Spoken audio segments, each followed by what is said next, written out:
I used to define balance the way everybody else does. I've got all these responsibilities. How do I divide myself up so that I can be successful in all these things I'm responsible for? I used to feel that way. I realized that's not what balance is. First of all, it's impossible. I can't give Sarah 10% of me and my kids another 10%, and my business another percent, and the church and investors.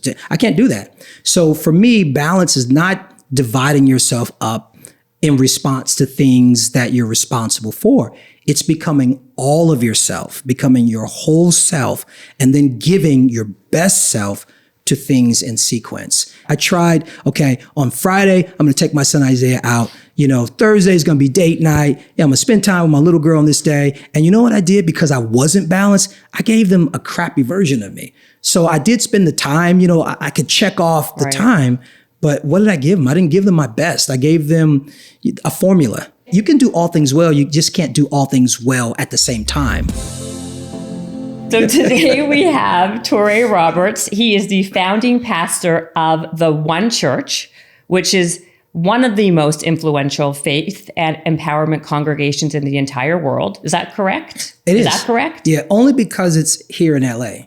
So it's not the biggest, but the reach because of those who come and those who subscribe to it makes it influential. So it's influential city plus influential people come there. So that's part of it. The other part of it is online. We have like over 700,000 subscribers to our channel. How many? 700,000 subscribers to our channel. On YouTube, right? Yes, of course. I saw that. I couldn't believe how many that is. Yeah, it's a lot. Which is a whole nother, how did that even happen? It's crazy.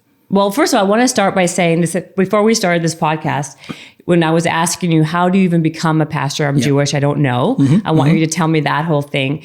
But I was saying that for those who don't know, your wife also is a pastor, Sarah, and your father-in-law, who is super famous, TD Jakes. And I was under the assumption that you kind of became a pastor through him, like that. You met Sarah and they kind of brought you into the business, and you said, no. Actually, like, that's absolutely not what happened. So I want to really start by your backstory, like how you started, then how you kind of became like this family affair unit. So let's start from the beginning. Great story. Okay, go ahead. You're on. So my background is business and technology. So before the faith world, before the spiritual world, I used to build data centers for Fortune 500 companies.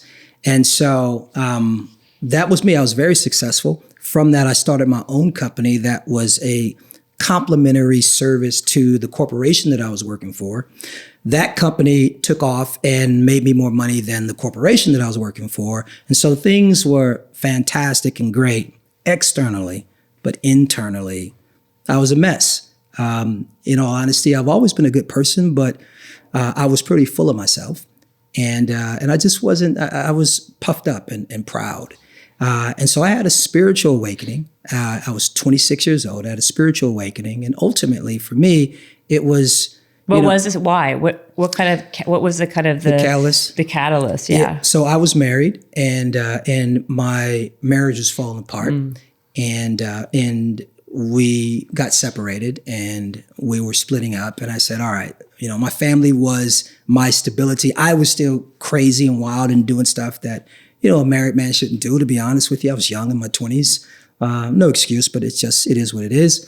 And so if my family structure, my stability was going to be disrupted, my conscience said, hey, you better try to get close to God. You better really try to get yourself together spiritually.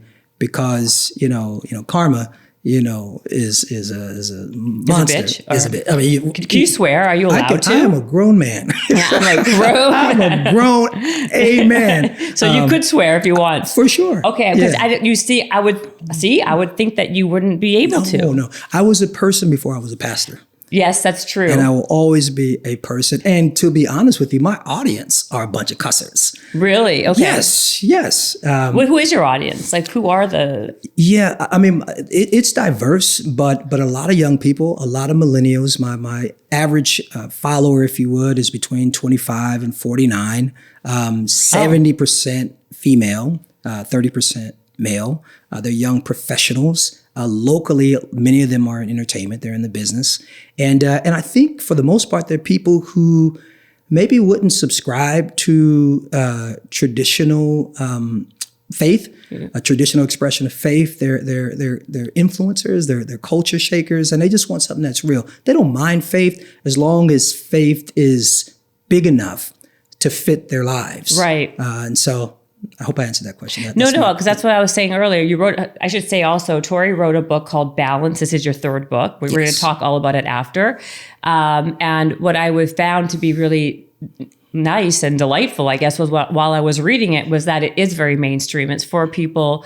You don't have to be super religious or very Christian or very this or very that. I mean, there's something, your teachings and what you do is very much, it can resonate with lots of different people. But anyway, I didn't mean to interrupt you. So continue. So you were having this life crisis, basically. Life crisis. And so I started really seeking God. And the only, interpretation of God I had was my mom's church. And so, but the only thing is my mom's church was very small. And I don't mean small in number, although that would probably be accurate. They were small in their perspectives. And so I couldn't go there, but I said, all right, and it was a Christian church. Let me try out this other church that I felt like it was more young. The guy was older, but he was drawing young people.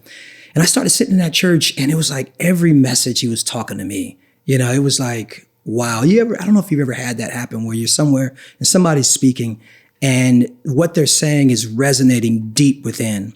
And for me, the message was clear. This was over about a 7-month period. You need to really, give your life to God. You need to really prioritize your spirituality. And I did that. I didn't think that it was going to be anything more than me just practicing my spirituality.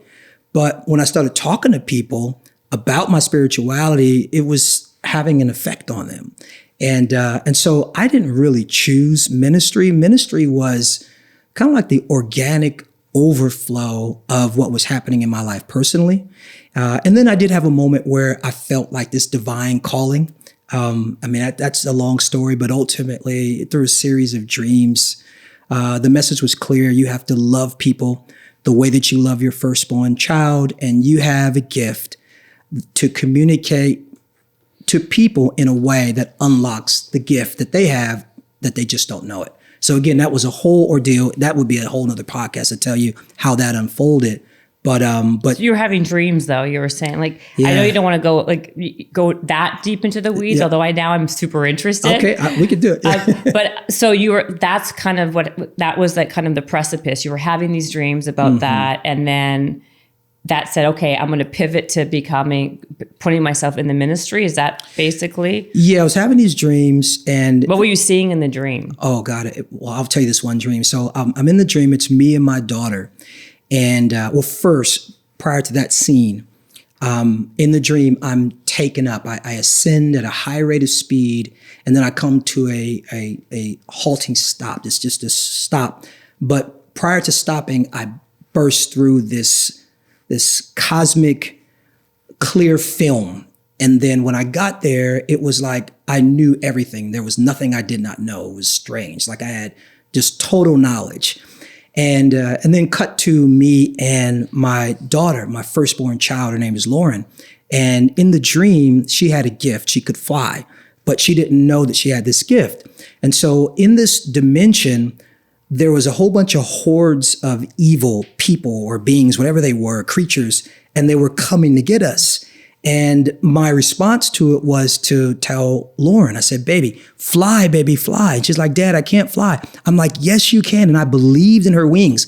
And I'm like, baby, you can fly. She's like, no. I said, just put out your wings and fly. And she is lifted up, and we both are lifted up, and we're saved from this horde. And so that happened a few times. And so, I woke up and I'm sweating and I'm crying. I feel deeply moved by this dream. And when I really saw the interpretation of the dream, it was clear. First of all, you have to love every human being the same way you love your firstborn child. 2, you can't fly. You don't have wings. Your gift is to see the wings that other people have And to communicate, you can compel their wings and they will fly. And as they are lifted up, you will be lifted up. And it was so very, very profound dream. And it's been that way. When I see people, I mean, first of all, loving on that level is not easy, but I practice it. I practice. I don't care if you're homeless on the street. Obviously evil people are kind of hard to love, and I'm still a work in progress on that. But just because you're struggling, you've had misfortune in your life, or you've done, you just haven't been the best person. I'm very compassionate, so that's a gift. But I've seen that. I've seen when I see people, I just see their wings. And so, from the books that I write to the messages that I share, it's all about me speaking to what's in you. And I just know it's in there. And if you'll listen, and if we spend time together, if you'll listen, there's going to be something in what I say that unlocks your wings. And as you're lifted, I'm lifted, because I've got to do what I do. That's the calling. So before this dream, and before you were 26 and all this was never even occurred to you to be involved in anything like this. Absolutely not. I'll be honest with you, Jennifer. If you would have come to me 25 years ago and say, "Hey, Toure, I just discerned that you're going to be a pastor, you're going to be a minister," I would have laughed uncontrollably, asked you what you were smoking and where I might be able to get some. Exactly, right? It was like that. No, I never saw it. Ironically enough, I used to want to be a child psychologist when I was very young. Oh, okay. And so, but I went into business. And so it's a strange journey, the way that life takes you. But you said a couple of things that was interesting, like that to be doing this, you have to love everybody else like you love your firstborn. Yeah. You have to. Who says all these? Is this what you say, or is that what happened in the dream, or did someone tell you that, or no? This is my calling. I don't think that that's a universal approach to calling, but in the dream that's the feeling. Oh yeah, it was good, because I'm like, what's the significance when I'm really questioning, God, my interpretation of God. What's the significance of, I get my gift to communicate, to see the gift. I get the person has the gift and they can fly. And I said, but why did you use my firstborn child, my daughter? I mean, I just married her, right. Sent her away. She's away. But why did you use her? And he was like, think about it. Why do you think I would use her? And I thought about how I feel about her. I love all my kids. At the time, I only had two. I only had my two daughters. We have 6 combined now. And I love both. My daughter Taya, who was the middle child, I love her immensely. But there's something about your firstborn, the one that brings you into fatherhood, the one that changes your life. The moment that I knew she was coming, my life changed immediately. And so he's like, it's plain. Think about how you feel about her. You love her. You love her unconditionally. You believe in her. You want to protect her. You want to see her prosper and thrive. If you love everybody I send you like that, you're going to be an incredible leader, incredible spiritual leader. Do you hear voices, or is it just that's what I'm trying to get? Oh yeah. What do you hear? Is it just a feeling? Is it like an intuition? Yeah, it happens several ways, but the best way for me to describe it is it's a knowing. I think that, and again, this is my interpretation, but if our Creator gave us ears to hear, a nose to smell, eyes to see, hands to have tactile experiences, then why would he not create us with an organ of perception, some sort of ability to perceive things that transcend the natural realm? And so I call it my knower, and some I call it an instinct or what have you. But once you cultivate that, we'll call it an instinct. Once you sense something, for example, here's what happens a lot of times. A lot of times you'll feel something, you'll sense something, and maybe it's I should act on something or not act on something, and then you don't act on it, or you do act on it, and you realize, wow, man, that was bigger than me. I felt like this might happen, but I didn't respond, and this is the outcome I got. And so there is this kind of like a trial and error. You develop that organ of perception. And sooner or later, you just know to call it God, to call it divine, because once you begin to trust it and step out in it and employ it, it leads you to spaces and places that transcend coincidence. You know, a couple of people I know who don't do what you do, but they think that they are intuitive and they are vibrating, I guess, at a different level, or a different or the different dimension. That's how they would describe it. But it's very hard to wrap your head around it because they say that we're in dimension 3. Do you know this whole thing about dimension? Oh, okay. I haven't heard that. That really is a whole other podcast. Okay. But I guess my point is, do you believe then, like, if you are, you felt that feeling, you're like, do you feel like you're vibrating at a different place like you're more, and also you're doing it because you are acting on that gut intuition versus ignoring it? I think a lot of people ignore those feelings and they just push them down or they get distracted. Yeah. What made you not just get distracted or push them down? What made you act on those? Because they worked. It worked. You know, when I didn't do it, and now that intuitiveness, I do kind of remember that from being a kid. You do? Okay. I do kind of remember, like, I would sense, hey, something's going on, something's getting ready to happen. I grew up in a challenging neighborhood. I grew up in Watts. So, I was started in East Oakland, grew up in Watts, and there would just be, you could just feel like something's going to happen. I'm like, hey guys, I'm out of here. And then you'd hear the next morning there was a shooting or something like that took place, or you're at a club. I used to club, of course. And, you're at a club and you just feel like, man, something is weird here. Sunset, Roxbury. I used to do all that here in LA. Right, of course. And so in hindsight, I remember that. But this is different. And I think that you begin to trust it because it never disappoints. It almost becomes unnatural to suppress it, to ignore it. And so it's the fruit of following it or the pain of not following it that really puts you in a place to trust it. Also, because like you were just saying, which is a good segue to your background, like you grew up in Watts, you said, weren't you involved in shooting also? Like, didn't you get shot by a drive-by shooting? I did. And so in that area, I was blessed because I had a great family, thank God. That makes a big difference. Yeah, I had a great family. And the street that I lived on was safe. It's like, there was like drugs on the next street, shootings on another street. But like, for some reason now, I believe it's God's protection, but for some reason on my street, it was safe. But, if you leave your street, and that's what I did, my mom always told me, like, look, you can use my car at 16, but just don't have anybody in the car. And I'm like, Mom, what do you know? I can have somebody in the car. Well, the guy that I had in the car was gang affiliated. And so we're out driving, and, he gestures at some guy, and these guys are grown. I'm 16, and they just pull out a gun and start shooting. And so at 16 years old, I got shot and nearly died. And where did they shoot? Where did they get you? They shot me in the back, the shoulder area, and the bullet went forward and lodged in my esophagus. And so my esophagus is ruptured. I'm spitting up blood. I'm thinking, oh, I've seen this in the movies. I'm dying. Oh my gosh. And it was traumatizing. And at 16, quite frankly, I prepared myself to die. And I remember being in the hospital. My mom, came in the hospital, and I just said, Mom, I'm sorry. You told me not to have anybody in the car, and I did. And here I am. And I said, but Mom, don't worry. If I die, I'm going to heaven. I'm trying to encourage my mom. And she wasn't having that. And, she prayed for me. And the next thing you know, supernaturally, I was healed. The bullet moved, which it's a whole other story, but it lodged itself in a safe place. And I was back on my feet. But it was a lesson.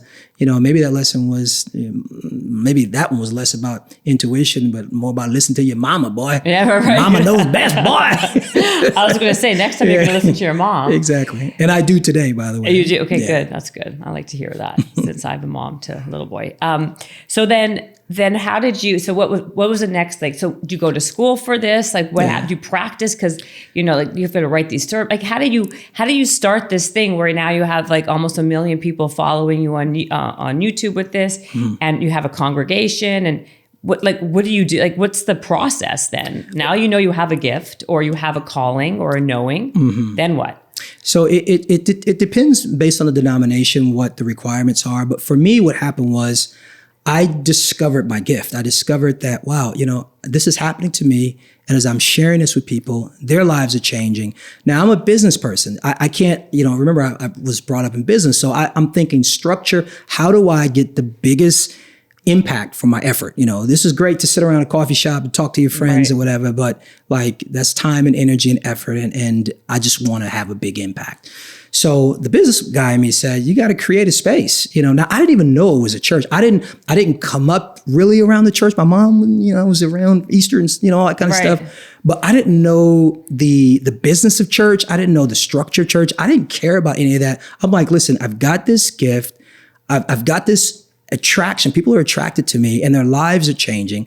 So I went out and I rented out a hotel room in Culver City, and put my own money in. I didn't know that, that you can be a nonprofit and the people can, so I didn't care. I want to reach people. So I took my money. I start in this hotel room and I just, I created flyers. You ought to see this first flyer. It was so pathetic. I was in business, not graphic design. It was, it was atrocious, and I'm embarrassed now. I'll show you one day. Okay, show it to me. I'd like to see it. Yeah. But I just started, and on the first day, 80 people came to the hotel to the hotel room. And what did you do? You just did like a speech? I stood up, gave a speech. Asked who wanted to join this movement, and and what was it called? It was called Saints. It was a corny name. I changed it, but it was called like Saints United. And ultimately, what that meant to me was, saints is kind of a church term, saints, and which is, anyway, I'm sure people love that and I don't want to be dishonorable.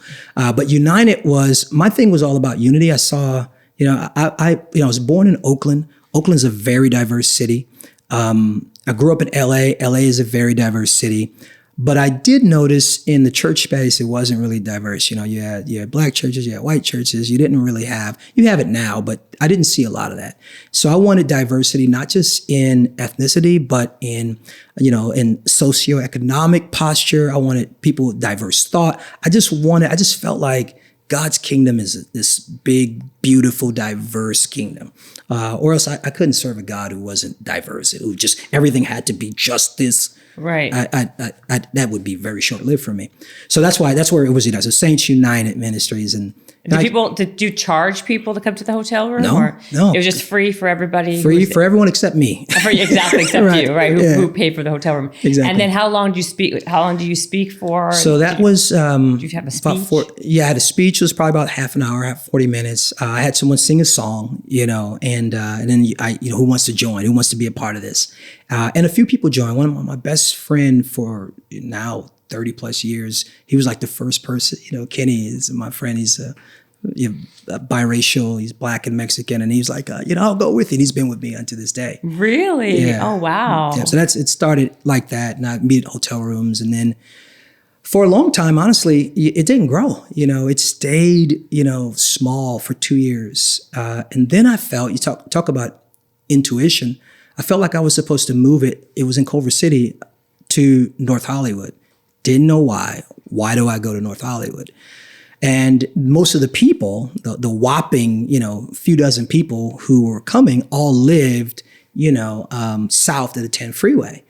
And I said, hey guys, I feel divinely inspired to uproot here and plant in North Hollywood. And that didn't go over very well, because the mentality, right. Valley, that's just, it's like you're in another state. Right. So I did it. And when I planted that church in North Hollywood, it exploded. It just by changing location. Where you are is so important. And it exploded and took off. It became what it is today. Well, so how did you get, so it went from having 80 or 25 or whatever people, what was it? How did you, with the flyers too, they just started to come more? And this was interesting because my background was business, and marketing. So I created this nice flyer. I did all the work. I did, data on the community. I was doing data back before people were thinking about data. This is 2004, and who's here? What's their age? What are they like? And based on that, I put together this awesome flyer into this major mass thing. And nobody showed up. I don't think one person from that outreach effort showed up. And I felt like, God, how did I fail in this? And I really felt God say, this is not going to happen by human effort. this is not going to happen because you're so smart and you've got this background in business and marketing. That's all cute. But I need you to know that what I'm going to do, I'm going to do. And so I stopped doing that, and people just started walking in off the street. And I just set up shop, did my thing, and people started coming. So you stopped all the marketing, you stopped all the flyers, and they just started walking the door? They literally started walking the door. And here's a funny story. So even though I was different, I was fresh, and I had a different approach to faith than what congregation looked like. It was not, I thought it wasn't conservative. Now I realize it actually was more conservative than I thought it was. But conservative for me would be, you're in there with your shirt and your tie or whatever.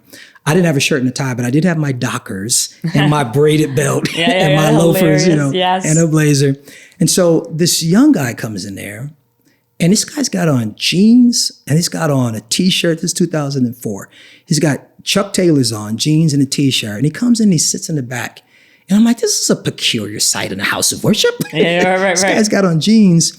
So he leaves out, and he comes back, and he brings about 4 people with him. And guess what? They're all in jeans, t-shirts, Chucks, male and female.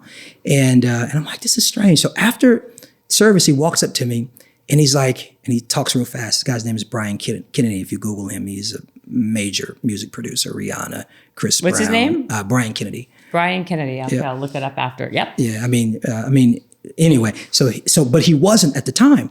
And he comes in, and he comes up to me after service. He talks real fast. He's slowed it down now. But Pastor, I was really great. Pastor, really touched me, and I play keyboards, and, if you ever need somebody in music, and I'm just looking like, okay. So, when someone's talking fast, you start talking fast with them. I'm nodding my head with them. And so he leaves. Then he comes back with a row full of young people, and they're all young, they're talented, they're beautiful, they're gifted. And I'm like, okay, something is happening here. And then that's kind of when the pivot changed, because as I got to know them, many of them were talented, gifted, and beautiful, but they were in bad situations. Mm-hmm. And even professionally, Brian was, and I want to say this carefully, because he was working for a producer who they were very hot at the time. I mean, if I name some of the songs that they did, you would know them. But the deal that they were putting before him was pretty oppressive. Mm-hmm. He was better than that deal. And so I took him to Roscoe's Chicken and Waffles. Let me know if I'm going too long. Just kick me or something like that. No, I think this is interesting. Okay. So I take him. I like these backstories, because it makes people, I think it kind of paints the proper picture, versus the little snippets that people don't understand. This is true. Yeah. So I take him to Roscoe's Chicken and Waffles, and I'm like, let me see the deal. And so he showed me the deal, and I said, Brian, it's not worth you, and I told him my reasoning why, and he had to make a decision. Now, for some, it looked like the deal of a lifetime. You get to work with these producers. They're going to let you produce, right. They've got all these hits. I'm like, Brian, you can do something on your own and avoid, and this is before the 360 deals and all this kind of stuff that the labels are doing. Now, this is before that. And so he took my advice. He got out of that situation, and then Rihanna Disturbia, he produced that. Chris Brown Forever, he produced that. His career takes off. He was writing for Faith Hill, the Rascal Flatts, Natasha Beding. Just name it. Wow. And he's just blowing up.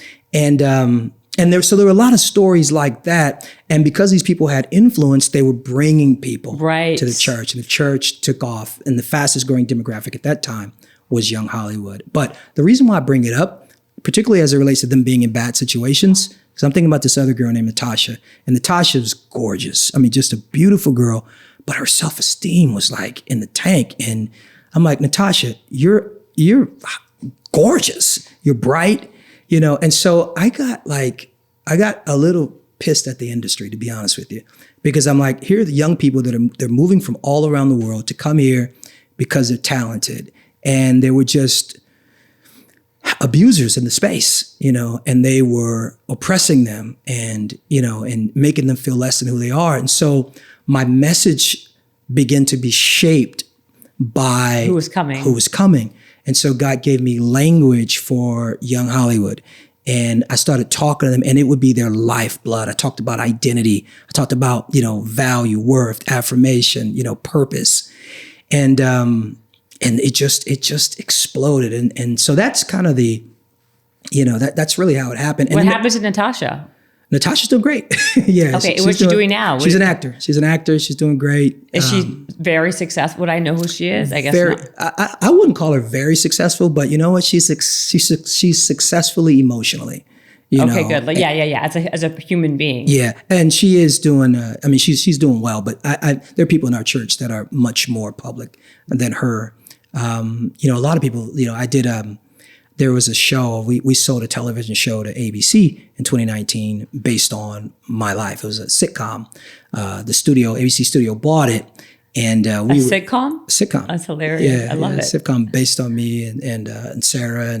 But the guy who brought the idea to me, his name is Leslie Odom Jr. He's Emmy, Grammy, Emmy, no, Tony, Emmy, and he's got some stuff. I can't remember. I think he's one of the guys on your book, right? Yeah, Tony and Grammy award-winning actor and singer. He is. I had no idea he was sitting in my church. He was there before anything. And now he's doing movies and traveling. He was in why is the Broadway Hamilton? Yeah, he did that. He did Hamilton. He went all over. He's a musician. He just did hosted Hamilton as what, an actor or amazing in Hamilton. Yeah. Oh, really? Yeah. But I had no idea he's sitting in my church the whole time while he's a quote unquote nobody and being affirmed and who he is. And so, I'm not taking credit for his career. No, of course not. But you're saying. And so he comes to me and he's the one that opened the door to do this show that, we did successfully sell the pilot to ABC, and it was a put pilot. So, the network spent, I can't tell you how much, but a lot of money to do this pilot. And we were literally, our bags were packed in April of 2019 to go to the upfronts to sell this show. Yeah. At the very last minute, although the studio bought it and produced it, network said we're not taking it to series. Why? I don't know. We were all devastated. It was me, Leslie, Kerry Washington was an executive producer on it. She was attached to it too? And she's got a deal at the studio. At ABC, I know. At ABC. And she was attached to it. At the very last minute, network said, no, we're not going to do it. It was, if you Google it now, all the trades were like, this is going, this is happening. This is a show to look for and all this sort of stuff. But it was all God's design. One, COVID was not knocking on the door. None of us knew it. Right. So God only knows if we would have got stuck in development hell or whatever. You just never know, everything for a reason. But was it already kind of canceled before it was started, before COVID started in 2019? Correct. Yeah. So even before COVID, it was already COVID, you have no idea why they decided? They thought, after spending that kind of money and having her attached? They didn't think that it tested well. Testing is tricky because you got to know your audience to test. You can't just put a show out there. It's almost like my church is very unique. My church may not do well, honestly, in the Bible Belt. Because I'm just different. I'm built differently. My language is different. So if you're going into the Bible Belt and I'm not saying that's what they did. Maybe that's what they did though. Yeah. Testing is like, you gotta, anyway, listen. But why don't you take it, not like that, you need like career strategy advice from me right now, but I should give it to you after. But why don't you take it somewhere else? Like Amazon, Netflix, do it yourself, pay for it yourself and then sell it. Like we talked about it and we're always open to it. I think some of the networks that we were involved with, there was a little bit of, executives go from company to company. Yeah. And so sometimes the person who bought our show at ABC, by the time the show it was time for network to make the decision, she was gone. She was over at another company. So sometimes that could have killed the deal, to be honest with you. They leave and, everything's nice on paper, but, I didn't buy that show. I'm not as invested in it. But no, that happens all the time, actually. But where did she go? Can she take the show with her there? If they don't want to do it, well, ABC they own the rights. But can you get released from those rights and then she can buy it? I'm sure. I don't know where she is now. She might still be where she went, but I'm not sure. But and there are things. But another thing, honestly, is the show started to become less about what we did originally. So when the network gets involved, they have ultimate creative control. And so they kind of soften some of the edges and, but here's the thing, and I talk about it in balance. Like I needed that loss because I only knew Jen. Can I call you Jen? Is Jen okay? Of course. Okay. I only knew how to win. I had, the church did amazing, 2 book deals, television show. I'd done some other work, some smaller things. Did you get the 2 book deals because of your popularity with the church? I think so. Yeah. Yeah, I think so. And this, by the way, the 2 other books though, did you know TD and Sarah yet? This was not even yet. This is all before all of this. All of this is before. Okay, continue. This is what I find. I didn't know this. Okay, go on. So I only knew how to win. I'm being interviewed, I'm going to places. I'm talking to people. The Root named me the top 100 influencers in the space. I mean, it was just like it was happening. Things were going really good. So that was going on. I knew how to win, but I didn't know how to lose. And I realized that sometimes, for the sake of development, it's better to lose than to win. Because during that time before, so there was a transaction, a financial transaction that I was really excited about, an acquisition.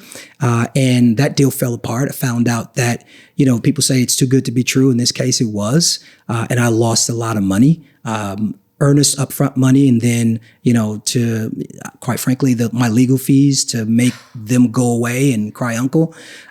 So I was out of a lot of money. The opportunity was gone, a lot of money. This deal, which is, again, my bags are packed. I'm going to New York, baby. We're getting ready to upfronts. We're saying, literally the week we were leaving, network says no. The community in Denver that, I took over. Now that was my father-in-law's church, and that was 2018. I took that over because the former leader had some missteps and they were out of a leader. So I stepped in trying to be a good son-in-law. Boy, how long have you been married to Sarah for? It'll be 8 years this year. 8 years. Okay. Yeah. But the show was in 2019. Show was in 2019. Yeah. Okay. Yeah. Okay. So you only lost that show like 2 years ago. Oh, 3 yeah. years ago. Oh, wounds are fresh. Yeah. Yes. But I needed to, I needed, so the Denver organization not going the way I planned. The acquisition falling apart cost me a lot of money and the deal goes away. The show that I just knew was it, goes away.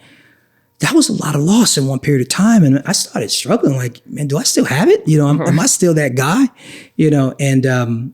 But I needed to know that there's a difference between losing and being a loser.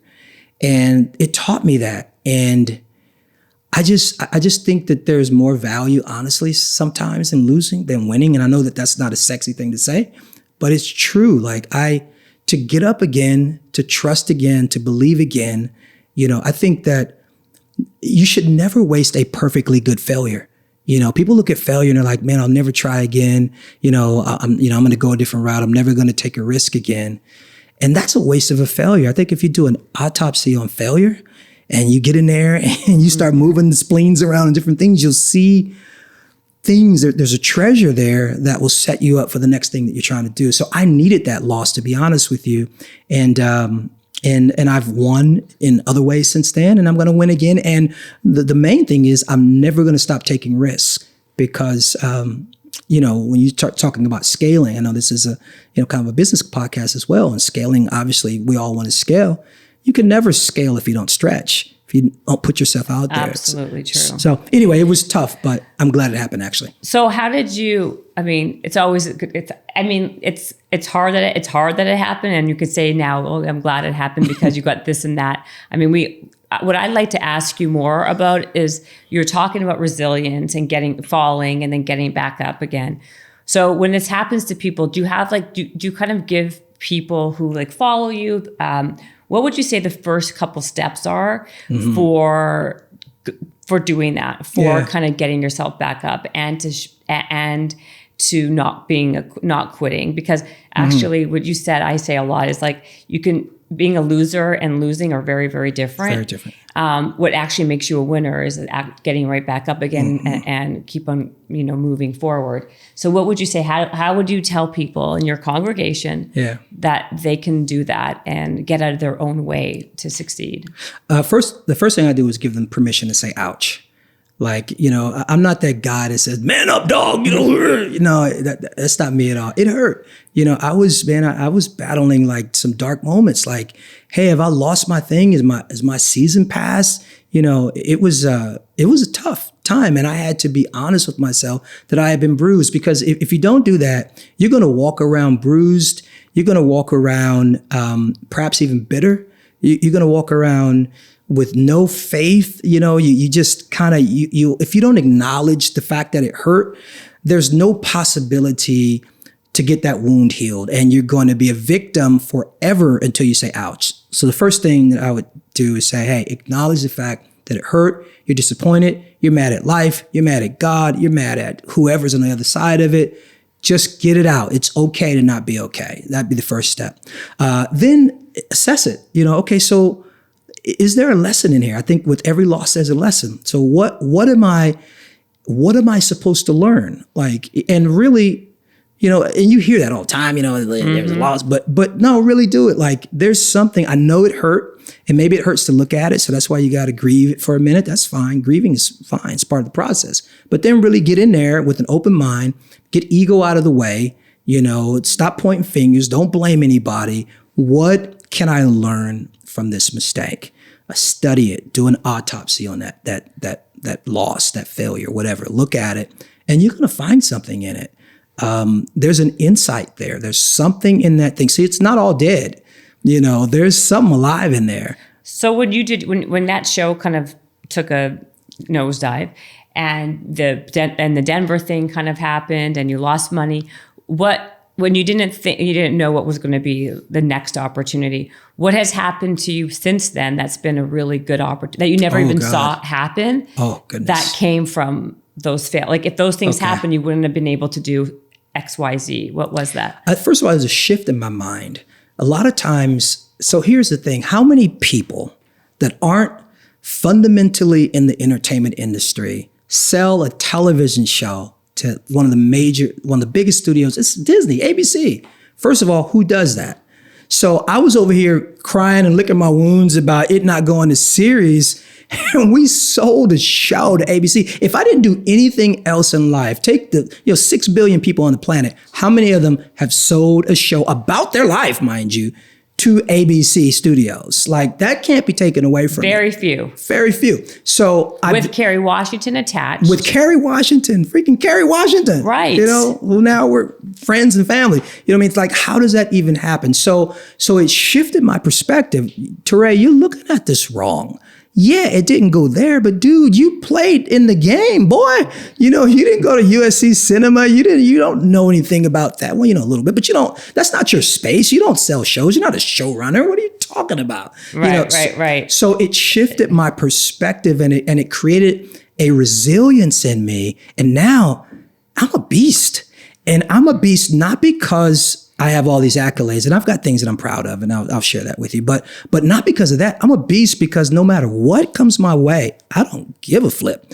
I'm going to Come on, somebody. I'm going to overcome it.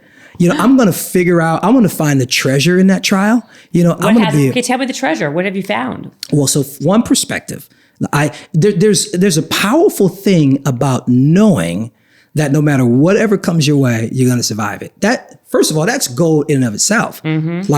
This, I can't lose, or even if I lose, I'm never a loser. So that was big. But then this book, honestly, this book, Balance, that I wrote, that's a whole nother subject. It's great, but the process, I tell people this, I'm going to be very, very vulnerable with you. I tell people this, I almost died writing this book. And you're like, what do you mean? My mom heard me say that once, publicly. And she called me, man, what do you mean? You almost died, right? I'm like, Mom, chill out, hold on. But what I mean by it is that this book was supposed to come out in October of 2020. And, it doesn't come out to, when it comes out. We all know what time when it comes out. Right. And it kept getting pushed back. I pushed it back several times. I got halfway through writing it, and I stopped and started over. I'm not sure I think you've written a book or whatever, but I've written a few books, yeah. So halfway, you're like, praise God. Oh my God, I just finished my book. My new book is coming out in December. Mm-hmm. First of all, I find the process to be so hard. People don't understand. It's the most exhausting, stressful experience. It seems very nice and la-di-da. Terrible. It's the hardest thing. So I found it hard. I mean. And I do too. This was extra hard. This was so I get halfway through it, And then, my agent reads it and she's like, Touré, this is not your best. And she was right. And she's major. I mean, Jan Miller, she does everybody. I know, yeah. Yeah. So she does. So you got to if Jan tells you that this is not good enough, you got it. So I start over from scratch. Now, just imagine getting halfway through a book with the publisher deadline looming and starting from scratch, and you're pushing it back. So, but I did it. And, but during the process, man, I had some dark moments where I felt like, man, you're not good enough.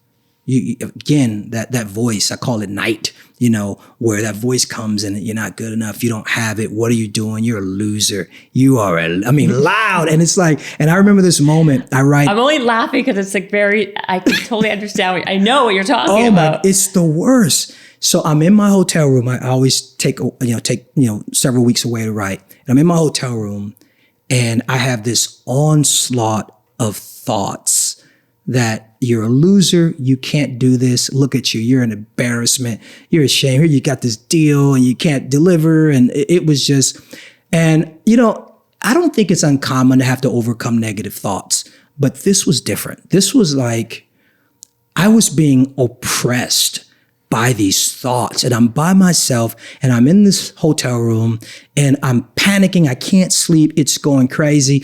And there was a moment where I realized if I didn't fight back, whatever this onslaught would have wiped me out. I mean, if I would have given into that, I understand how people, because you always say, I never killed myself. Let me tell you something. That gave me just a little bit of a taste of what sustained negative thinking will do if you don't fight back. Right. And I knew that if I didn't fight these thoughts, my life was getting ready to change, not for the better, forever. And so something in me just said, hell no. And it was just a fortitude. I just said no. And out of that moment, man, my creativity opened up. That's how the character Night even appears in the book, because I had to fight off night to write this thing. And so all of that, overcoming, these setbacks, these losses, developed something in me that I think is going to help a lot of people. And I'm very proud of it. Yeah, I mean, let's talk about your book for a sec. We might as well. It's been 5 hours, but it's all good. But because it's called balance. So how would you define? What's your definition of balance? Because you've had to figure it out through this whole process, right? I've had to. And like you said, the process of even writing the book was very hard because you're doing a lot of other things also on top of it. Mm-hmm. It's exhausting. So in all of this, how do you define balance? So I used to define balance the way everybody else does. I've got all these responsibilities. How do I effectively manage these responsibilities and divide myself up so that I can successfully be successful in all these things I'm responsible for? I used to feel that way. I realized that's not what balance is. First of all, it's impossible. I can't give Sarah 10% of me and my kids another 10%, my business another percent, and the church and investors. I can't do that. So for me, balance is not dividing yourself up in response to things that you're responsible for.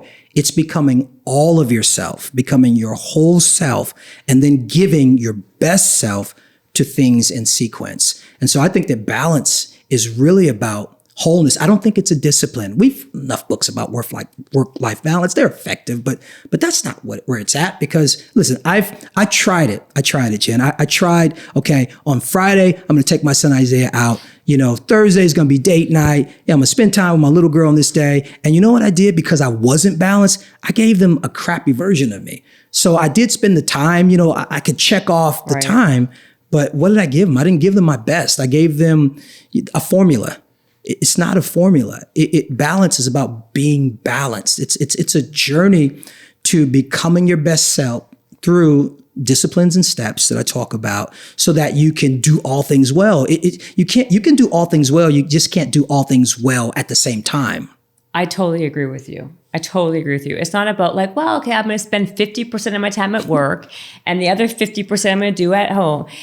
I've never heard anyone describe it like that, but I think that is such a much more of actually a more realistic way of looking at attainable, it. Right? Because I don't think anyone truthfully, like you can't balance things like a seesaw. 20% goes to my kids, 10% goes to my husband. So that's a very good explanation. You talk about this in the book. How do you give us some indications of when someone is out of balance? Oh yeah, there's a few. There's several. There can be a ton. For me, stagnation is a sign that I'm imbalanced. I think that when we are balanced, when we're aligned, when we are working the disciplines and we're in our flow, there's no such thing as stagnation. You're innovative, you're creative. We're creative beings. We're supposed to always have something to give. Stagnation is a sign. I think that weariness is a sign. And there's a difference between being tired and weary. I describe weariness as the gradual gravitational pull down to the tarmac of disaster. Just know the disaster is on its way if you don't respond to your weariness. Jealousy and envy, to be honest with you. When you're balanced, you have such an affirmation and personal affirmation, and you're so connected with victory and winning that anytime you see success, you feel connected to it. You're not jealous of it. If you see somebody winning, you're like, yeah, that's what we do, baby. You give a high five. And so jealousy and envy is part of it. Declining thought life. If all of a sudden you always go to the lowest possible interpretation of a comment, of a conversation, of someone's action. You don't know why they did that, but what did you mean when you said that? Your thought life declines. So there's several, and you just have to perceive them and not tolerate them. Listen, when I'm off, I got to go get balance, because I'm not going to be a great husband. I'm not going to be a great parent. I'm not going to be a great leader. I'm not going to be a strategic business person. And so I won't tolerate it. So I'm looking for signs that show me you're out of balance. You need to do something about it. So how do people get balance? Like, what's the first steps? Like, if let's say I say, okay, you could be stagnating at your career. You could be stagnating because you're just not like feeling productive. Yeah. The wariness is an interesting one, because it's like you feel it's kind of like what I think that you're saying. It's like you feel yourself declining a little bit, right? Yeah, like you're not like, you're not like yourself. Yes. So give us some, how do you start the process of being balanced? Love it. The first step is no step at all, actually. The first step is to stop. That's why it's the funniest thing in the world, man. People are like, yeah, I'm trying to get balance in my life, but what are they doing? They're moving. I need balance, but like you telling me you need balance while you got a phone in your hand, you're tweeting over here, you're texting, you're driving to your next meeting. Dude, of course you don't have balance. So the first step is to stop. And I've learned that, first of all, people think it takes more faith to start than stop. I disagree. I think it takes more faith to actually stop, to come to a halt, than it does to go forward. I think, there's this biblical concept called Sabbath, that is I think it's pretty universal. Well, I'm Jewish. Jewish, so, so exactly. Sabbath. But you're saying it like I don't know. Right. I'm teaching you, right? You're teaching me about exactly. I was on the cover of the Jewish Journal. Were you? Yes, I was. No way. Yes. I was in the Jewish Journal years ago. Oh, you were? Yeah, I used to be on the board. Make sure grab one on the bottom of the cup. Nope, not drawer right there. Tell me, I want to know. Yeah, I used to be on the board of an organization called the American Friends of Magen David Adom. It's the ambulance service in Israel. Really? Yeah, so I sat on the board for that, the LA chapter. And so, so I'm very, I love Israel. I love Jewish people. I love everybody. Well, I like to hear that, because I'm Israeli. So this was like a couple months ago. Oh, come on. And can I tell you something what's funny about this? For those I'm only showing this to him because this is people fire. laugh and mock, but I will say that got so much more traction than Forbes, than all these other biggies, because I don't know. I think that like there is something to be said about like being on the cover of like the cover. That's like a big That's deal. That's major. The Jewish Journal. You kidding me? Right? Yeah, that's heavy. That's right. If it's good enough for Jerry Seinfeld, right? So thank you, David Suissa, who's the editor-in-chief. I love it. Yeah. Yeah, but it's like, so the first step is to stop. And I love that word Sabbath, because that Hebrew word doesn't mean to rest, even though rest is true. It means to stop. It literally means to cease. and no one wants to do that. It's almost like our world is so noisy right now. Noisy is normal. Well, it's also all about distraction, right? Mm-hmm. If you stop and you don't have a distraction, then you really have to start focusing on what's the noise, right? Yeah. Which is a lot of times people do not want to have that type of like stillness and quiet, yes, because then they have to look inward and be like, oh my God, this isn't good and this isn't good and that's wrong and right, whatever. Yep. So if you keep yourself busy or distracted, then it's much easier in like short-term gratification. Oh yeah. Right? I know all about that. I went through a divorce in 2012, and it was my first time being alone, in 17 years. And were you married for 17? I was married for 17. I got married pretty young. I was married for 17 years. And she's a wonderful person, just not for me. Right. And I get it. And and so I was single now, right? And I don't know anything about that. I'm single. I'm a pastor. I'm like. Are you allowed to date? I guess technically you are, right? You were obviously got married again. Like we started this. I'm a grown ass man. I know. Right. But I know it's priests that can't go. I got it. Okay. But a reverend can go out up with people. Yeah, I think so. I think it's. I mean, again, it depends on your denomination, all that kind of stuff. It varies. But what I needed to do after 17 years of marriage is chill. Like Touré, chill out. You don't even know what date. What are you doing, dude? You're 40 years. What are you talking about? You're 30, 39, 40 years old. Right. Like, what are you trying to do here? And so, I told myself that I was going to not date or whatever. And somebody came along and we starting to date. How did you guys meet then? On Tinder? Are you guys allowed to? Are you allowed to be on Tinder? That's hilarious. I'm sure there's some pastors on Tinder. Were you on Tinder? I wasn't on Tinder. Bumble? No. Match? No. I Any didn't know. faith-related ones? Because, then I would have had to acknowledge that I was actually looking.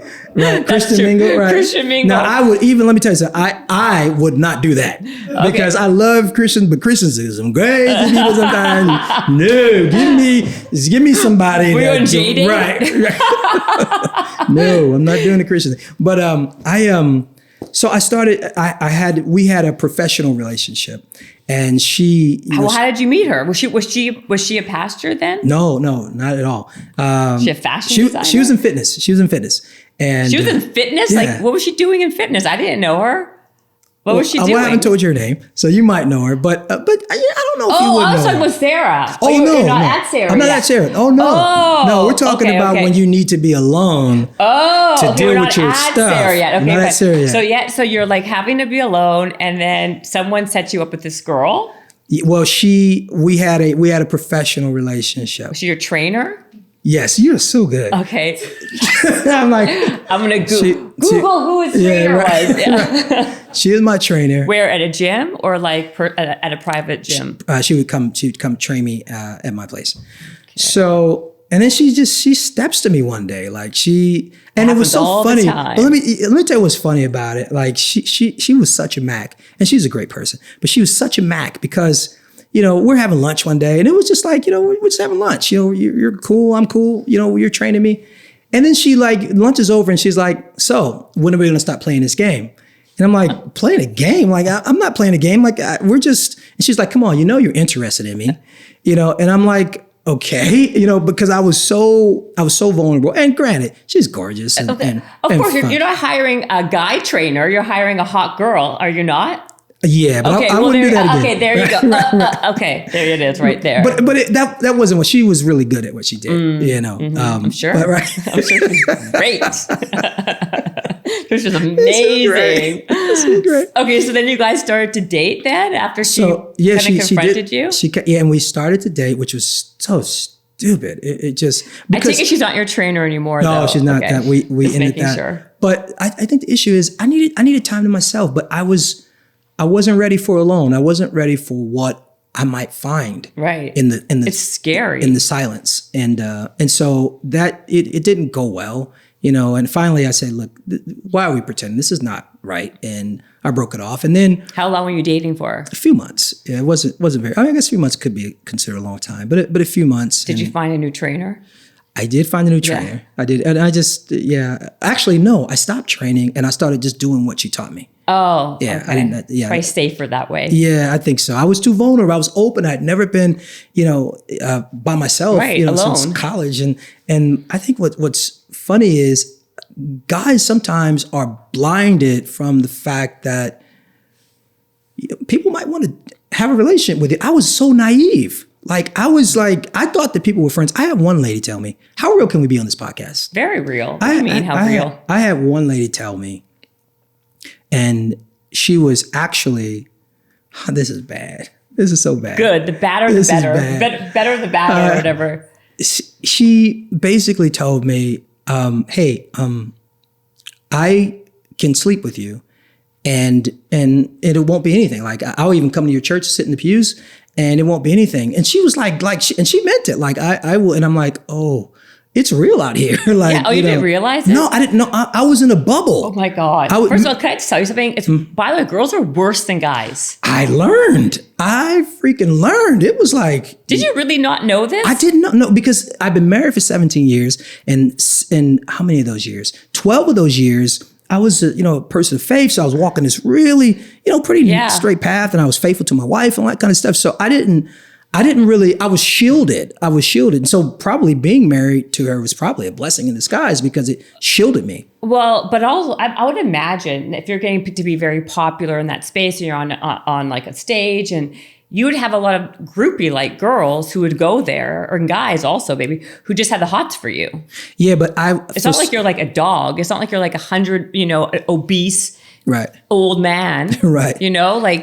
Yeah, I think I was distracted by my work, and I had to be distracted by my work because my marriage wasn't great. Yeah. So I was really lost and focused on work. Meaning in there. And one thing I wasn't going to do is violate the integrity of why somebody's coming to our church. So, I could maybe feel the energy of some people there that are, kind of checking, but I'm like, you can feel that way all you want to. I'm not gonna You're not play doing into it. You're not going into that. No, that's a whole nother thing. I'm afraid of God about stuff like that. Yeah. I see what I get that for sure. So then how long were you single before then you kind of met Sarah, or just like, how long did you stay kind of by yourself after that debacle with the trainer? A little over a year. Oh, wow. And you didn't date anybody for a year? No. After the trainer, there were a couple of other people that were short-lived. Again, still battling with this, not wanting to be by myself, lonely. Very short-lived. And then I got to a place where I'm like, you know what, man, if you know it's right, why are you entertaining it? And I got to this place where I said, you know what, I'm not going to date anybody until someone shows up that I believe has the capacity, the potential to be my wife, because I want to be married again. Marriage is great if you're with the right person. So I stopped dating, and I was by myself, and my first book was coming out. So I had a good distraction. And I get a call from one of my friends. His name is Derek, who works for TD Jakes. And he's like, "Hey, Touré, I've got somebody in town that I want you to meet. She's got a book coming out, and I just think you should meet her. It's Bishop Jakes' daughter." Now, I love my father-in-law. I think he is brilliant. Like he's brilliant. He's a blessed man and all that kind of stuff.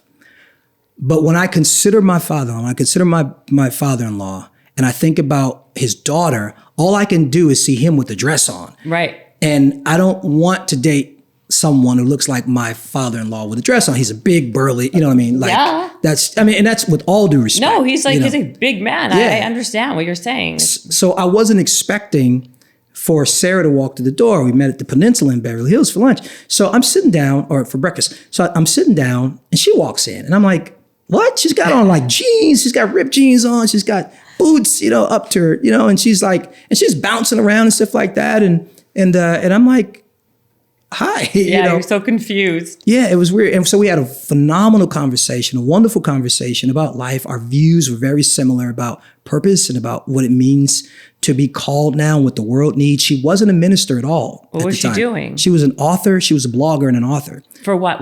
On what topic?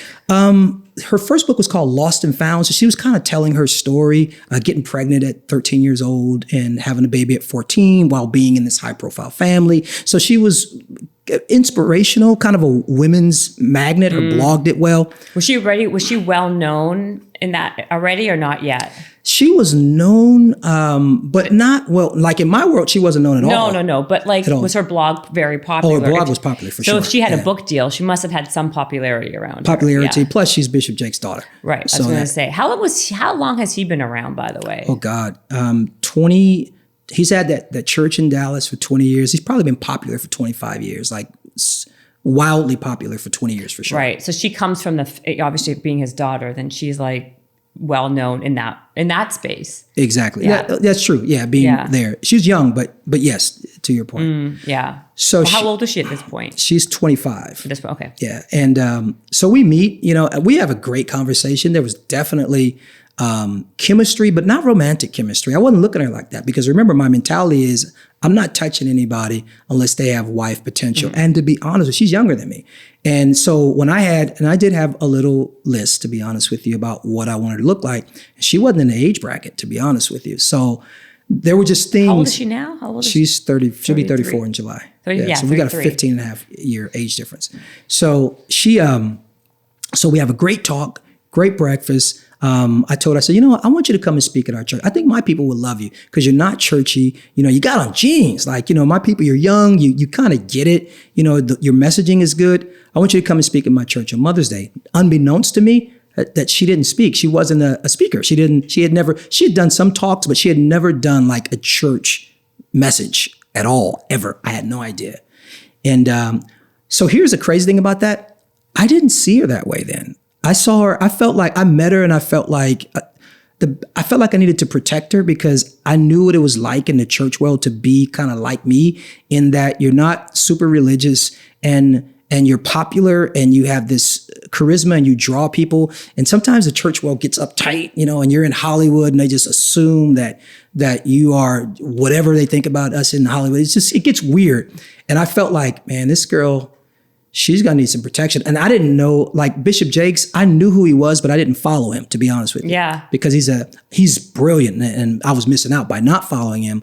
But his style is a little different from mine. He's more, big. Yes, he's kind of, and it's dominating. Yes. And so I knew who he was. I respect him. How can you not? He's in the faith world. He's massive. So with Sarah, I didn't, it was almost like my eyes were veiled from seeing her in that way. Yeah. But I did feel like you're probably going to need some mentorship because I didn't even think, who am I? Your dad's Bishop Jakes, but I knew that Bishop Jakes it's a different type of thing that he does. He's more in the church world. And I saw Sarah as having more of a pop culture type of grace, similar to mine. So you saw that in her. Oh, for sure. And she didn't see that. No. And so you're the one who brought her into this space. Absolutely. So fast forward, we exchanged numbers. She tweeted out, she kind of flirted with me in a tweet. She tweeted out, met with Touré Roberts. He's brilliant. I'm like, careful, don't use those words. Yeah, exactly. And then I went to her father's conference in Orlando, Florida. We were texting each other, and then she approached me and said, I'm coming to LA in 2 weeks. Well, didn't she invite you to the conference? Because you weren't following. No, the Derek guy, the guy who... Oh, Derek invited you. Okay. And so we get there, and so Sarah, we miraculously end up sitting next to each other on the last day of conference. This is really crazy. And there was a closing prayer that Bishop Jake said, I'm going to do a closing prayer, grab the hand of the person that's next to you. So I take her hand, and it was crazy. I felt like, this is going to sound weird, but we've been talking about intuition. I felt like she was my wife. I wouldn't be able to articulate that now, but what I felt was a familiarity just at the touch. And I'm like, what is this? So the prayer is over. She turns to me and she says, Touré, I'm coming to LA in 2 weeks and you are going to take me to dinner. And I'm like, okay. Okay. And the rest was history. We shut dinner down. But where'd you go for dinner? Where'd you take her? We went to, remember the Capitol Grill used to be open right there at the Beverly Center that's closed now? Oh, my God. And I'm hurt because that was, I proposed there, first date was there. Really? Yeah. I used to like that place too. Yeah, it was great. So we went to the Capitol Grill and we talked all night. We both had been divorced, and our perspective on marriage, what marriage should be, why we were in those marriages. So, for the time being, and what the decisions, the way we thought, what we learned. It was like talking to myself. It was crazy. Really? We shut the Capitol Grill down, And we knew pretty quickly that we were each other's person. But as far as speaking and stuff like that, Sarah wasn't doing it. Her coming to one, and then I started asking her to pray after the service. So she would do the prayer, and then she started preaching there. So literally one became, even though her father has this major mega church, one became the platform that sprung her out into, wow. And she would tell you, this is not just me. No. She would, That's amazing. I guess, hold on. No, sorry. Yeah. I thought I was going to sneeze. Okay. Sorry. Okay. Yeah. Allergies. Sorry. So that was basically, so then when she first spoke, was she awkward? Was it good? Was it? I think it was good. She was nervous, but she always has been a woman of substance. I think that she has grown in skill, in comfortability, in communication. She's more knowledgeable, so she's got more to pull from. Mm-hmm. And she's a beast. If you ever listen to her, that woman, she's my favorite speaker. She's my favorite preacher of all time. I mean, even her dad is amazing. I love him. But she's like, this is going to sound funny.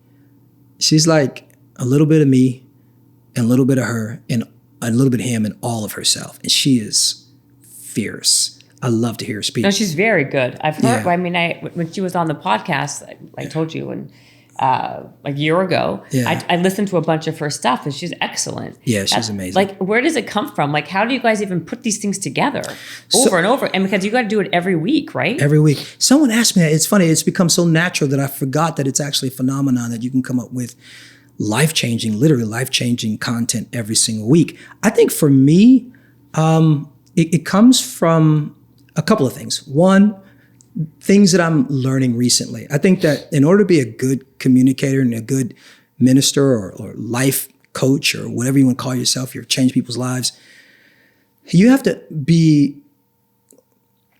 be growing spiritually yourself.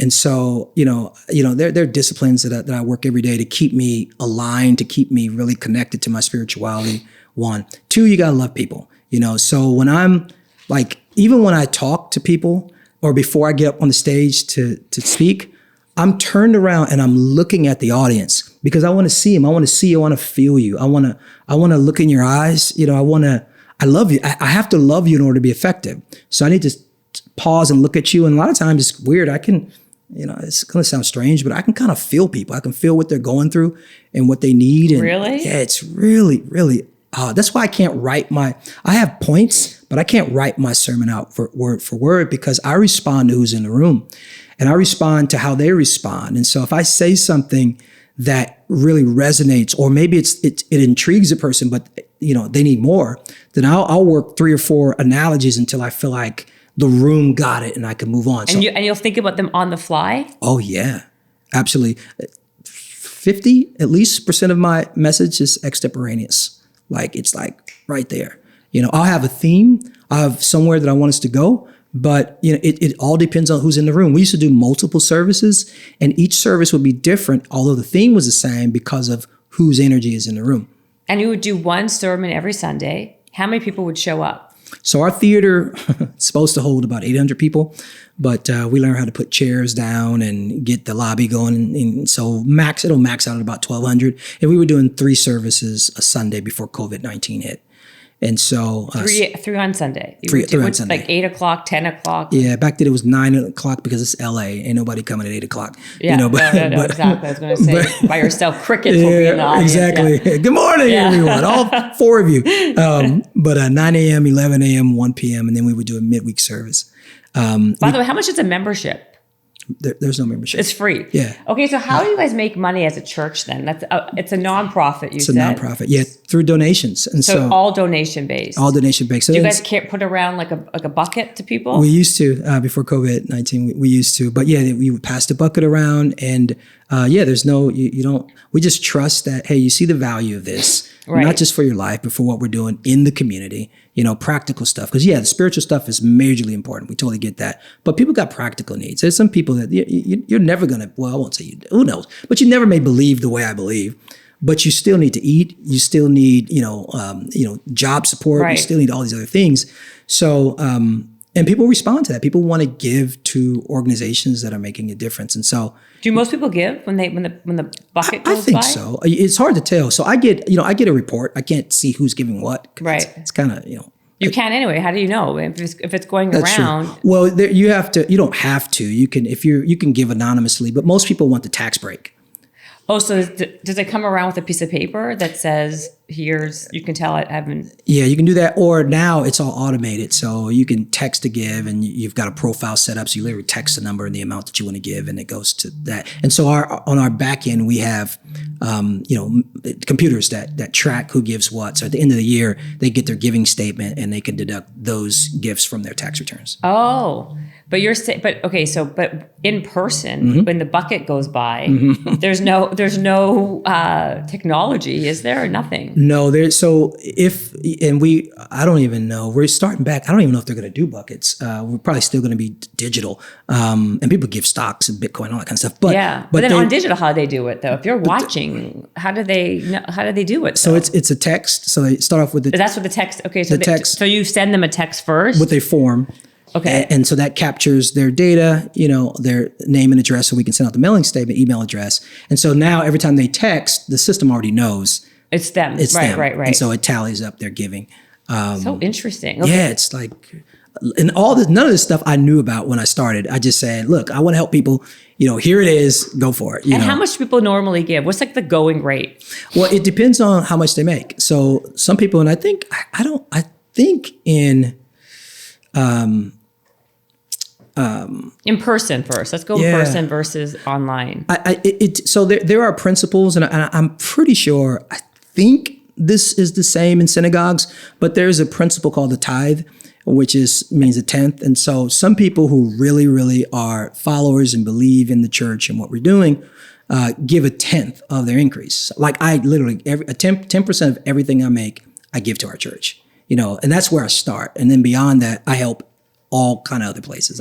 So this is where it's different. So when you're at a synagogue, typically you have to pay a membership. Okay. And then also you give donations based on where you are. Okay. Like in terms of your like economic place in life. Okay. And there are people, it's like the 80-20 rule, like as in life, right? You have a very small percentage of people who give like the majority of it. Yeah. But because it was done, how you guys do it with the bucket. I'm only saying, because I remember when I was at Joel Osteen, the bucket was coming by, and I was like, "What the hell is this bucket? What's the bucket?" For? Right? Yeah, I thought that was only in movies. Right. I didn't realize it actually happens, and people are taking out money and throwing it in the bucket. Yeah. I didn't know if it was the same, because if they're coming weekly, it's different if you just come once in a while. But if they're coming weekly, you're giving cash, or how much do you normally get in person?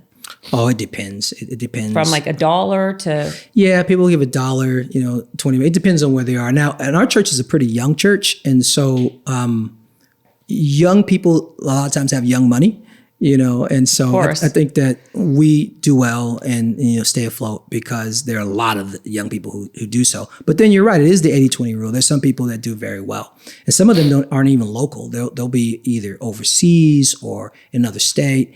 And they're multimillionaires, and so their tithe is significant. Well, yeah. So what I think is doing digital is probably way better. I mean, you're making more money digitally, I would imagine. Only problem with that is that you're reaching more people. Yeah, the only problem with that is that people who are only connected digitally don't give as much, because I don't want to suspect it, but if the bucket no bucket can come around, right? And they can't see you. Yeah. So, and I think a lot of people, when they see the bucket, they see other people doing it, and they feel guilty if they don't. It's like peer pressure in a way. Because I didn't know, and I'm like, oh, I guess people are beside me, they're giving. I better give my money too. Right.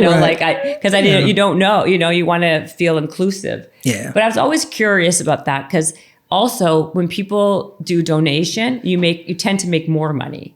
Yeah. Because it's like psychologically, when people feel like, well, I'm not paying for a membership. It's because some of the people feel more generous to be giving money because it's that way, versus like a finite amount of money. And then from a business perspective, you would almost want to be able to quantify, if we've got 1,000 members and they're giving $1,000, a month, then you've got $1 million budget. So that obviously would feel more safe, but it doesn't work that way. We have zero commitment.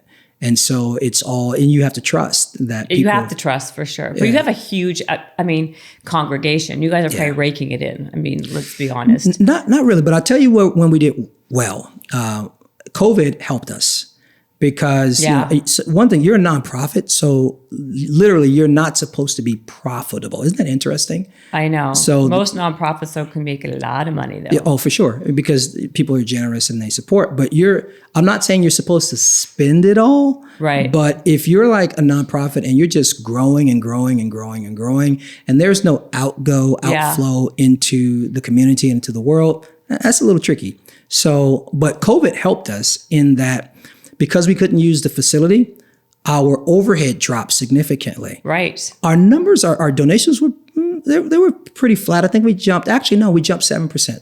7% last year. The first year we were pretty flat. But because the overhead was down, it was kind of awesome because we were able to do more. Right. And went at a time when the world needed more. So instead of putting money into the building and all the things that go into managing the building, we were doing all kind of radical altruistic things, which I think brought the church even to a greater place of prominence. I'm just curious, how many people do what you do in this kind of unconventional way? Is there other people, do you have real competition in this way? That's funny. So I understand what you mean by competition. It would be... You know what I mean? Yeah. I totally do. But I want to preface that with, in that faith world, even though the faith world can be more competitive than corporate America. Yeah. And let's not even go there. But in that world, you're supposed to not be competing because everybody is a servant of God. But with that being said. So we're just, so that we're clear. Yeah, keeping it at 100. Yeah. I think that thank God, I think that there are leaders who are being more open, being more authentic, being more relevant. I'm sorry, there's a guy that I'm thinking of. I think he had like a sermon or something in Beverly Hills at a hotel. I think it was Judah Smith. Is that his name? Judah, yeah. He was doing something. I think it was one of those hotels on Wilshire. And then he's at the Saban. Judah Smith. Is that his name? Yeah, Judah. He's a friend of mine. So he's a young guy too, yeah? Yeah, Judah's about my age, maybe a couple years younger. Oh, okay. Are you sure it's the same guy? I thought this guy was, unless I'm just like so old now that even, I thought he was like the kind of considered to be like the rock star young guy.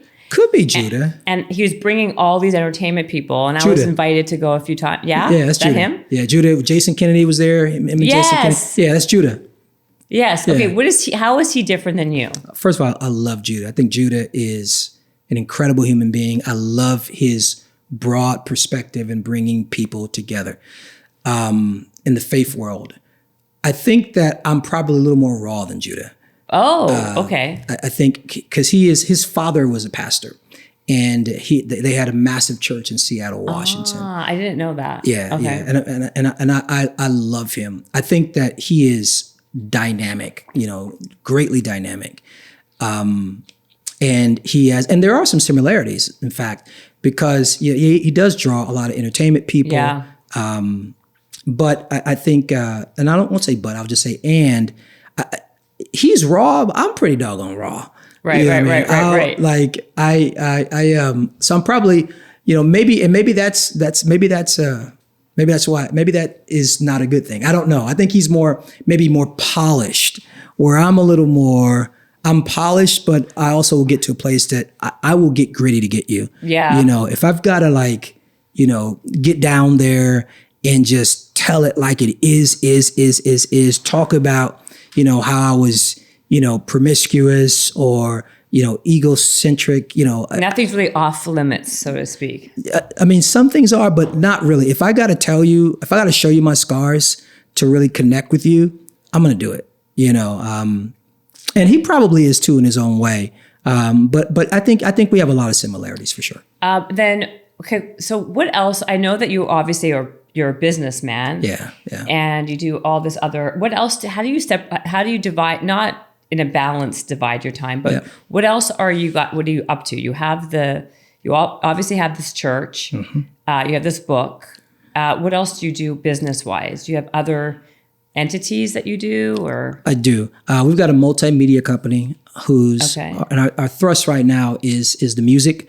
But what we did in the production space through Carrie and everything was done through our entertainment company. So we're always looking for, especially because we attract so many young people, we're always looking for shows and concepts that we can use and promote and push. So some of the doors that have opened up to me are in entertainment, and so we're always looking for. So that's one.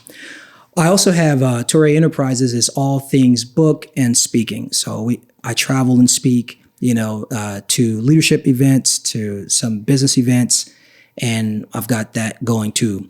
We also have the tour, the Woman Evolve tour. That's Sarah and also myself. Under the. Yeah, that's a separate entity. Oh, okay. Women Evolve is a separate entity. Okay. Yeah. And so are you traveling a lot now with speaking, or is Sarah speaking a lot, or do you guys like tag team? Do you guys go together? It depends. I mean, we both kind of have our separate things. There's some things that make sense for us to do together. What do you guys do together? Where is it? Like, 'cause under the church, you guys are both under the same YouTube channel. Is it? Yeah, that's actually what's crazy. That was actually my personal YouTube channel that I built. So even like if you go to it now, it's youtube.com/Touré Roberts. That's you, right? Yeah, and it all just dovetailed in together. But she has her own YouTube channel as well. And it's called Women Evolve. It's called Sarah Jakes Roberts. Oh, it's her okay, own not YouTube Women channel. Evolve. And Women Evolve comes through there. But Women Evolve is an entity, and under that entity, which she's a CEO. I was the COO. I'm like, I can't do it all. So we hired a COO, and now we're just partners in the entity. Oh, wow. But that has so many tentacles. It's touring, it's speaking, it's obviously merchandise. There's the store.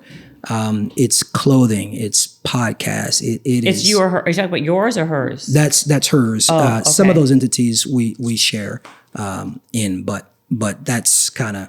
But you guys are also your own personalities, right? So Yes. like you have your own entity, which is the speaking, the tours, The books. the books. I also have a leadership organization, a leadership development organization. So that's part of the speaking, but it's also separately. It's a separate entity, separately branded, which is because I'm big on. I love leadership, and I love talking about it. I love entrepreneurship. I love empowering people, particularly people who just didn't grow up around information that helps them in the area of entrepreneurship. Yeah. So I've got that stream as well. But we believe in multiple streams. Like if you're sitting around waiting on, Right. forget it. Yeah, You got to make your own opportunities. absolutely. And so I know what your answer is going to be, but I'm going to ask anyway. Do you guys ever get competitive with each other because you guys are in the same lane? Well, that's a great question. I think if we do, it is not spoken. I think that I wouldn't call it competitive because we complement each other so well. And because we're really trying to help people, and we only win helping people. To really be effective at helping people, it requires one another's support. We'll be in there and there's 5,000 people in a room. We ain't got time to be competing. Babe, I need you to win. I need you to win this moment, and we'll high five later. So it's not competition, but it is, I think I'm a better speaker. I'm a better marketer because of her. I think we sharpen each other, so right now I'm doing this and she's seeing me at my best because, I wrote this book. I'm doing these interviews, with, great outlets like this one, and so she's seeing me at the top of my game. I'm going to travel, I'm going to New York and a couple do press there. So I think that it feeds, and she had her turn with Woman Evolve and she's here. So I think it feeds, it's not competition because competition is I'm competing against you. And some might say that that's healthy, but that can become a little carnal. It can become a little egotistic. I know what you're saying. And it's not in a negative way. It's more of like healthy. Yeah. Competition. Hey, you killed that. Wow, I'm going to kill my next thing. Right. I think it's more like that. Do you guys help each other out? Or? Oh yeah. Everything, we laugh about this, but it's true. When you see one of us, you see both of us. Literally, I can feel her in my head right now saying, you better. That's her thing. You better. You know what I mean? And so, she recorded some stuff yesterday and I wasn't there. But when you see one, you see both because we're two peas in a pod, but we're so for each other. That's my best friend in the whole world. Like, people talk about this concept of ball and chain. Like, who are you married to? Yeah. My woman ain't no ball and chain, man. I'd spend every day with, I never get tired of her. That's a great place to be. Yeah. That's a great place. And then is your business, so like your business, her business, is there any affiliation with Bishop Jakes then? Or that's just all just in my head? So there's one, so here's what happened. Okay. So I had one church, and I built that, it's been what it's been for years. It was a mega, quote unquote, mega church when I met Sarah. In fact, that's why Derek wanted to introduce Sarah to me to promote her book, because here is this mega church in LA. Now, of course, Bishop would be a giga. If that's a mega, this would be like a mega church. Did she promote her book at his church too, by the way? I'm sure. Yeah, for sure. Okay. Yeah. And that was he did the foreword and everything on her first book. But it was established. So then Sarah and I get married, and now Sarah is a part of my church, so it's me and her now, so now instead of one, it's two. Right. And we were just rocking that out, and that was great. But the church in Denver, which is one of my father-in-law's churches, the pastor there had a moral failure, and they had to ask him to leave the church. So now the church is headless. It has no overseer. Bishop is the big dog, but no person on the ground to run that church. So being a good son-in-law, I said, you know what? We can do it. I'm not going to let, anything that you're doing fall to the ground. So I'm going to do both. I'm not going to give up LA. I'll move to Denver because it's going to need oversight. Got to build team leadership, lick the wounds, heal things up. So I took over that church. Now, it was going to be a little odd to say I'm the pastor of one church or one LA and the pastor of Potter's House. LA, they've been rocking with me since 2004. Yeah. So how can I, from a branding perspective, present something that says it's still both? And so what we did was, since that church was called the Potter's House of Denver, which was owned and run and headed up by Bishop, I said, we're going to make LA a Potter's House church, but we're still going to be LA. We're going to call it the Potter's House at One LA.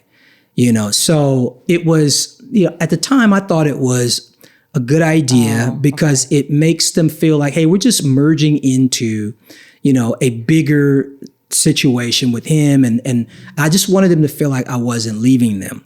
The only problem is, and I realize this now, that one had a lot of equity.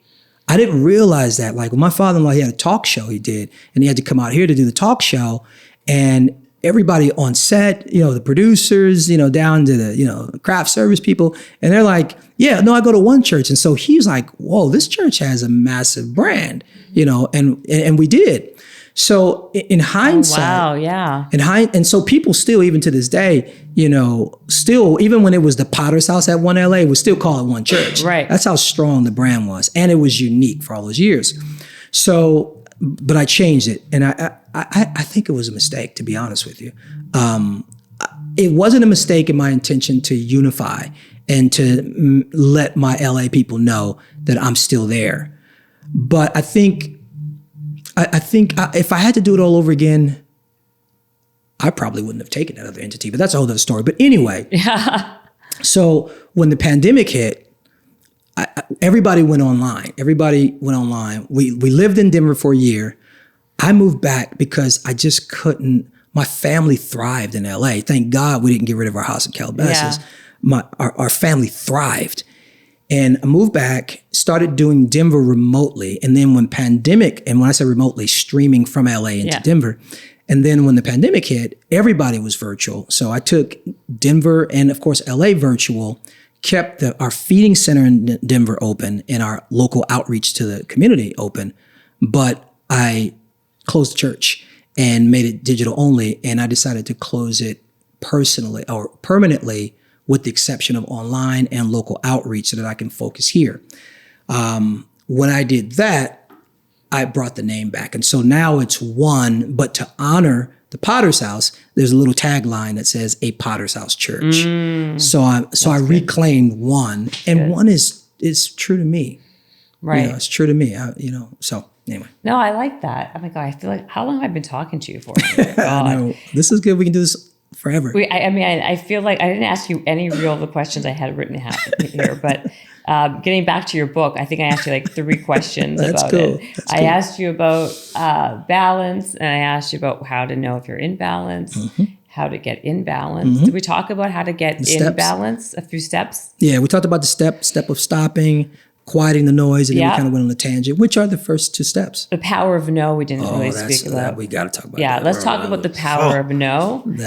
And then we can I can let you out of here eventually. You can come back again. But people are going to be like, what is going on? This is not Joe Rogan with 5 hours.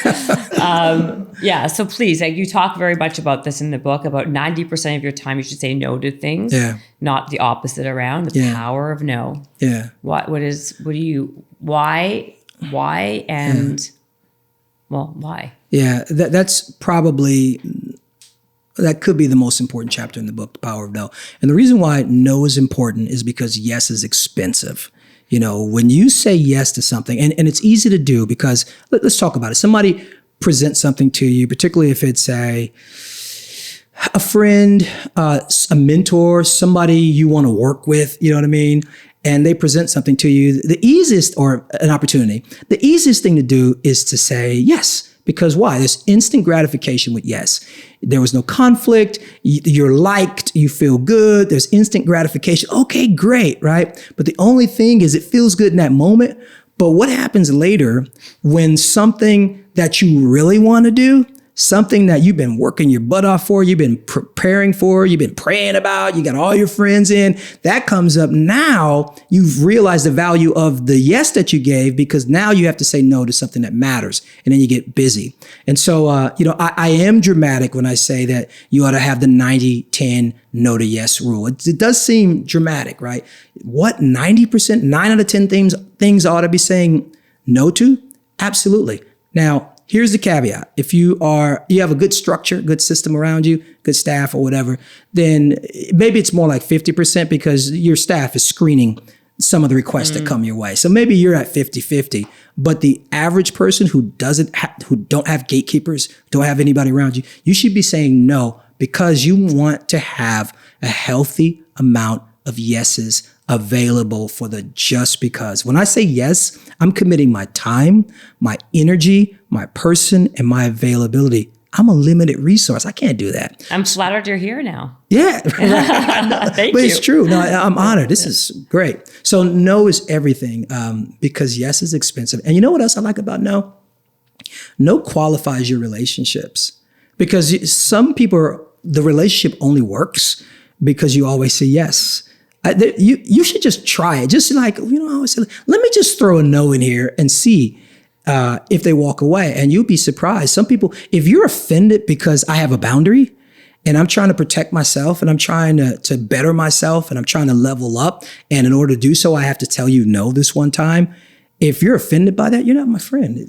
My no just qualified the relationship. And so I love no. No